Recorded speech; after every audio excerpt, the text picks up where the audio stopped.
अस्सलामुअलैकुम। रजब भट्ट के वकील के भी बयान सामने आ गए। उसने बोला कि मौला अलैहिस्सलाम ने फरमाया कि खामोशी सबसे बड़ी नेमत है।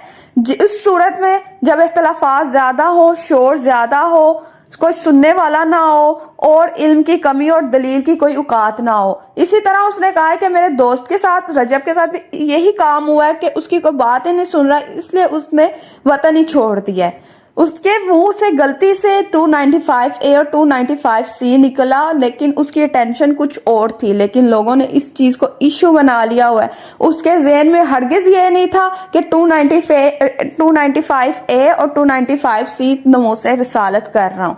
उसको इस लफ्जों का पता ही नहीं था। उसके लिए सिर्फ एक जस्ट नंबर था। अगर उसने बात की तो उसने फिर अपने ब्लॉग में बताया भी कि मैं इस चीज के माफी मांगता और मैं आइंदा इस तरह की कोई काम नहीं, लेकिन उसकी किसी ने बात नहीं सुनी, किसी ने दलील एक्सेप्ट नहीं की। रजब भट्ट ने सिर्फ अपने उस्ताद सिद्धू मूसेवाले से इंस्पायर होकर ये परफ्यूम लॉन्च की थी।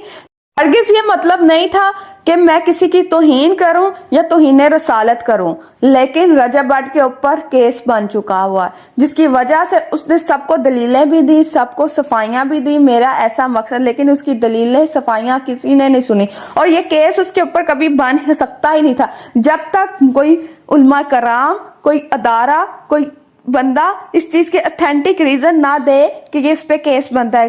कोई उसने अल्फाज बोला ही नहीं कि तौहीन रसालत में, सिर्फ उसने 295A 295C सिद्धू मूसेवाले के साथ इंस्पायर होकर बोला, और जो उस पे केस बन चुका है और लोग उसकी सुन नहीं रहे। तो वो बहुत ही ज्यादा, उसके भी वकील परेशान है और कह रहे हैं कि रजब भट्ट मुश्किलों में फंसी जा रहा है। अब वो हार के पाकिस्तान छोड़ के ही चला गया क्योंकि उसकी कोई सुनने वाला रहा ही नहीं इधर। इसलिए आप सब लोगों ने, रजब फैमिली ने रजब भट्ट के लिए दुआ करनी है और अब मेरे फ्रेंडली गॉसिप को सब्सक्राइब कर लेना, और एंड पे रजब फैमिली से जो वीडियो देख रहा है उन्हें #रजब फैमिली लाजमी लिखना है।